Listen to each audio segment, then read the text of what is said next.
누가 내게 날개를 달아줄까?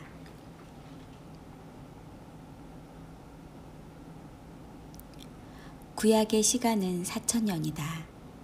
신약의 시간은 2,000년이다. 구약의 시간이 신약보다 2배가 길다. 구약시대의 중간기에 인류의 심판과 멸망이 있었다. 신약시대가 끝나는 즈음에 문명의 멸망이 예고되고 있다. 이로 보건대 하나님의 시간표에는 패턴이 있고 시간은 정해져 있다. 사람의 시간은 7일, 7,000년으로 종료될 것이다.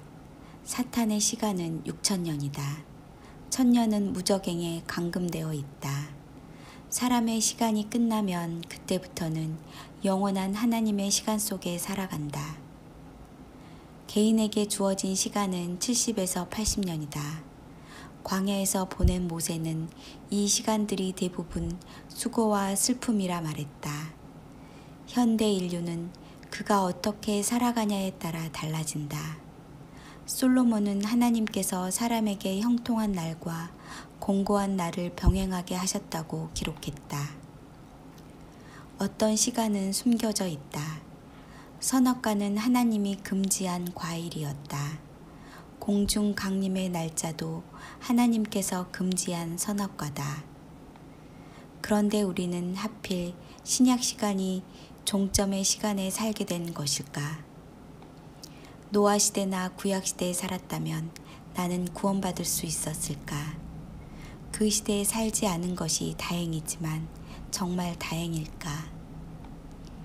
우리의 남은 시간은 얼마나 될까? 모세는 우리에게 우리 날 계수함을 아는 지혜로운 마음을 구했다. 우리의 수명을 80세로 보면 현재 시간에서 세대에 따라 남은 시간이 모두 다르다. 잔류 수명이 많은 남은 세대일수록 죽음에 대해서는 안심하고 살아간다.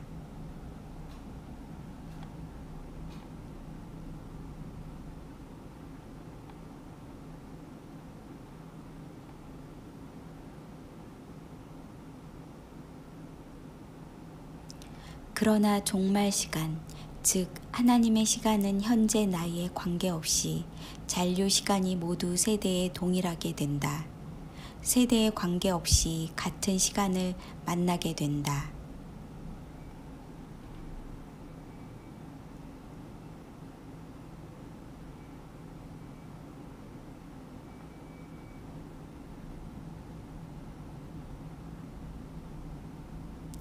문제는 이것이다.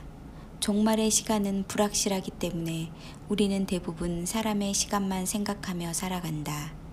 우리의 시간은 아직 많이 남아 있어.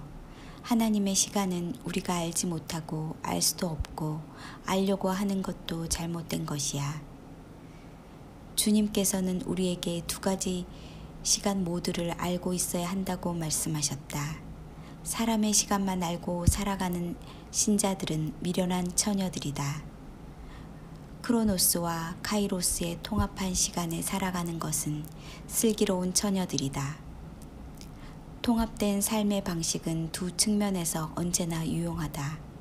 믿음과 행위는 통합된 삶으로 나타난다. 세상은 남성이나 여성의 것만 아닌 통합된 관계가 적용된다. 땅과 하늘의 통합적으로 보화를 준비한다. 사랑과 공의는 올바른 방향성을 가진 길로 안대한다. 크로노스와 카이로스의 두 시간은 종말의 대의로 매개한다. 신자는 교회와 세상이라는 두 세계에서 빛과 어둠을 선택하며 살아간다. 두 시간, 두 세계, 불가분의 두 측면. 우리는 어느 한 측면에서만 성공하면 통합된 결과에서는 실패가 나타난다. 사람의 시간과 하나님의 시간이 만나는 그때가 세상의 종말이다. 미련한 처녀나 악한 종처럼 아무 생각 없이 아무 준비 없이 살아가는 것에 성경은 경고한다. 기대했던 시간이 지나면 미련한 신부들은 재빠르게 과거로 돌아간다. 사람은 다만 풀과 같은 인생임을 상기시키지만 우리가 주께 나가서 부르짖을 때 주께 얻은 것이 다만 귀를 먹먹하게 하는 침묵뿐이라면 차라리 블랙홀 속으로 빠져드는 편이 나을 것이다. 우리는 언제 사람의 시간을 끝내고 하늘로 날아오를까? 누가 내게 날개를 달아줄까? 누가 나를 위해 그 날개를 준비해 줄까? 지구의 삶이 싫어서가 아니라 주님을 더 갈망하는 마음이 있기에 그렇다. 폭풍이 오기 전에 그 폭풍이 다 지나가기까지 주님의 날개 아래 피하려는 것이다. 하나님께서 날아오르시는 그날 우리도 공중으로 날아오를 것이다. 그날의 지구의 시간은 끝날 것이고 시간과 공간과 수고의 지배도 종료될 것이다. 하얀 세마포 옷을 펄럭이며 주님의 영광으로 날아오를 것이다. 마라나타.